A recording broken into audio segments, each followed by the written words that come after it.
This right here is the Vitamix 5200, and it is the gold standard blender for pretty much the entire restaurant industry, especially the fancier restaurants. Now, I've been using this blender personally for the past 15 plus years to make countless purees and soups and dips and sauces and a number of other delicious things. And in this video, I am going to go through every single use case and pro and con that I can come up with as somebody who's used this blender extensively to answer the very important question. Is this pretty expensive but incredibly powerful piece of machinery just for chefs, or is this also the best blender that you can buy for home kitchens? Or is it just overkill? Let's find out. For our first test, let's start out simple with a nice pureed butternut soup. All I've added here is butternut squash cooked down with water and salt. Now, the tall design of the blending container can blend just under 2 liters of ingredients, and as it blends, it creates a vortex to ensure that everything blends really evenly. Now, a simple task like the soup is a great exhibition of the full power of this blender. Now, as far as controls, it has a simple dial with 10 number settings, but for when you want something really ultra super smooth, you can kick things into high gear and unlock the full 2 horsepower that this machine is capable of. Which doesn't sound like a lot, but it's a blender. And as you can see here, the results are a velvety smooth, perfect pureed soup.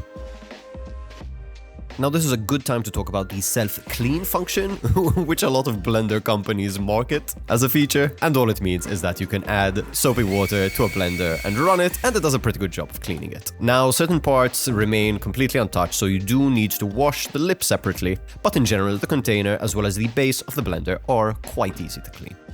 Now, for our next test, let's make things harder with a much thicker, hotter mixture. For the dip that I'm making here, I'm going to start off with whole garlic cloves as well as some quickly heated up chickpeas and beans and some seasoning that I normally put in hummus.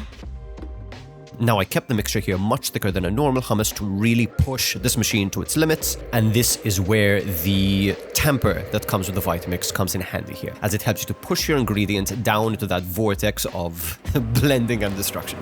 And despite this mixture getting incredibly thick and lava hot, it created the smoothest puree, and the whole garlic which I added in the beginning completely disappeared. Test successful.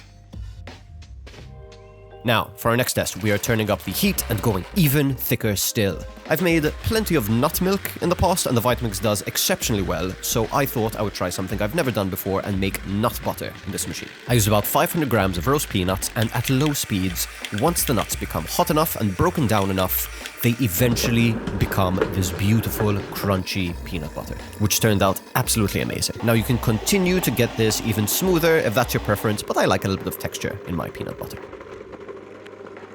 Okay, so hot preparations are clearly a breeze for this machine, but let's look at some colder applications. Now, sauces like a pesto or a mayonnaise are absolutely child's play for this machine, so we're going to jump straight into something a little bit more challenging. Now, I make a smoothie with frozen fruit multiple times a week, and most blenders typically do somewhat of a poor job in fully breaking down all of the seeds of berries, clumps of frozen spinach, and those little crunchy bits inside of peanut butter. The Vitamix 5200, however, is not like most other blenders. As long as you start on a low speed to break down all of those chunky bits and slowly turn things up to high and let it spin for about a minute, you are left with the creamiest smoothie or protein shake of your life, with the bare minimum or even no bits at all left unemulsified in your smoothie.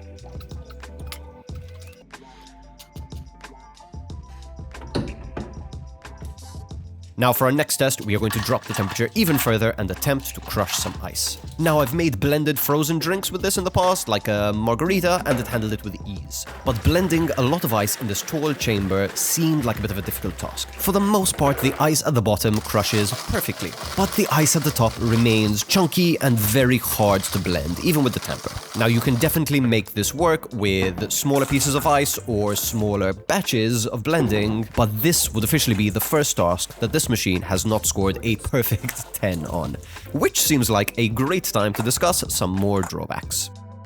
While the build quality is absolutely excellent, and you can tell that this machine is built to last in industrial kitchens, there may be some drawbacks for the average cook. The controls, being the 2 switches and the dial, are incredibly simple to use, but they do require a little bit of technique to use to the best of their abilities. Now, a big downside to the system is accidentally starting the machine when you've forgotten your switch on high power turned on, or you've left the dial on 10. A lot of splattering will happen if you do not have a lid on. Next, while the container is super hard-wearing and made of very high-quality, heat-resistant plastic, after many years of use, it does start to get cloudy in appearance and does show signs of wear. This narrow, long design does make it excellent at small batches of ingredients as well as much larger batches of preparations. But some things like the peanut butter or the ice would be easier to carry out in a wider machine like a food processor for these larger batches. The blender itself also comes in at a total size of about 50 centimeters, so it may not fit under some shorter set cupboards. And lastly, having a 2 horsepower blender is an incredible amount of power. But at max power, it's also incredibly noisy, especially with some thicker substances. Okay, now that we have taken all of this into account, it is time to draw some conclusions. Okay, we have covered a lot, but before we get into the final verdict, let me discuss some alternatives to this machine if you don't think that this is the one for you. So firstly, if you were even considering the more expensive Vitamix models than this, that have the smoothie button and the soup button, you don't need them. You just need to know how to use the knobs and the dials. It is really not that hard. Start up slow, increase to high. If what you're blending is too thick, reduce it to low and keep it on low. If you want it super smooth and you have a loose puree, flip it to high. I just explained how to use this blender and replace every single expensive electric setting that can eventually fail on this machine. So that's out of the way. Next, you may have been considering the Thermomix, which is a slightly wider blender that also has it's able to heat the puree inside of it. Now, this is incredibly expensive, roughly 3 times the price, and I think it is so incredibly unnecessary for the home cook. They really try to market it as this one appliance fits all that can do so many different things, but honestly, if you're making a risotto in a Thermomix, what the f are you doing with your life? sorry, that was a bit much. But it is super expensive, it is super unnecessary, and this honestly does majority of tasks better, in my humble opinion. But that's just me. I've used the Thermomix extensively inside of restaurant kitchens. It is amazing. If I had the budget, I would also get one for a number of like fun little tasks. That's good with custards and stuff like that. But honestly, you don't need it for a home environment. Okay, so those are out the window. If you are the kind of person who does not need your soup or your smoothie or your whatever to be ultra smooth, ultra fine, and you don't really care about the more strenuous tasks like nut butter or crushing ice or stuff like that, go for something cheaper. I think Ninja make a really good blender that will probably not last you as long. This thing is bulletproof, but that may be the blender that you want to go for if this is a little bit too expensive. But now, the final verdict. Or actually, before I get into the final verdict, if you have made it this far in the video, firstly, thank you so much for watching, but I would really appreciate it if you could subscribe or click like or go watch another video after this. Anything to show YouTube that you enjoyed this video. I am really trying to make YouTube my full-time thing and really going all out next year, and that would really help out. So thank you. But yes, let us jump into the final verdict. Should you get this blender for your home kitchen? Is this the best blender out there for you and your needs? And in my honest, humble opinion, damn right. It is the best blender out there for everything. It makes the best smoothies, it makes the best soups. It is...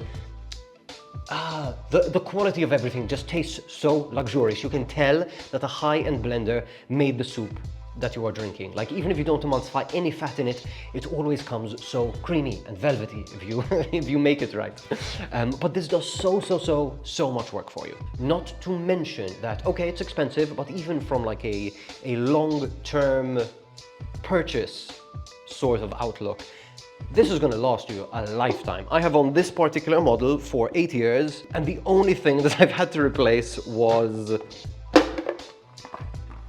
actually this lid, because I lost it like 2 weeks ago. Somewhere in between me shooting my pee video and this video, I misplaced the lid, so I bought a new one. The old lid was absolutely perfect. Everything over here is still doing amazingly well. The only noticeable mark, and I can't even find it because I'm not wearing my glasses, but there's like a little crack somewhere over here. It's internal, but it has not broken yet. I have used this for 8 years extensively. I have beaten the crap out of it. And the best part is, because it's so extensively used inside of the restaurant industry, replacement parts are super easy to find. So if you wanted to get a new blender top, you will definitely be able to find this online for sure, but maybe even close by to you in a restaurant supply store. So this is where the Ninja blenders I recommend if you want something cheaper may start to fail you. All of the connections, these things are metal. The blade is inside of the blender top. It just pops on really super easily. There are not a lot of points of failure on this machine. Even if you do burn out the motor, there's a little reset switch on the bottom. You have a super inconveniently placed plug. Wow, this thing is insane. I could blend something from the other side of the kitchen. Yeah, I think that just about covers everything. I think this blender is incredible. This is honestly my favorite appliance in the entire kitchen. It is definitely the one that I have gotten most use out of. It is big and powerful, but it is not too big and too heavy and too clunky that it prevents me from using it. Yeah, I would highly recommend this blender. You should buy it over any other blender at the price point. The only alternatives that I didn't mention before, which you may want to consider, are either a good food processor or a good immersion blender at similar price points. And lucky for you, especially if you enjoy appliances that end with the phrase Imix, these are two videos for the Vitamix immersion blender and the Magimix food processor, which are my two recommended food processor and immersion blender, if a full-on blender is not what you're looking for. Thank you so much for watching. I'll catch you in the next one. Bye. Bye, bye, bye, bye, bye. Bye. All green.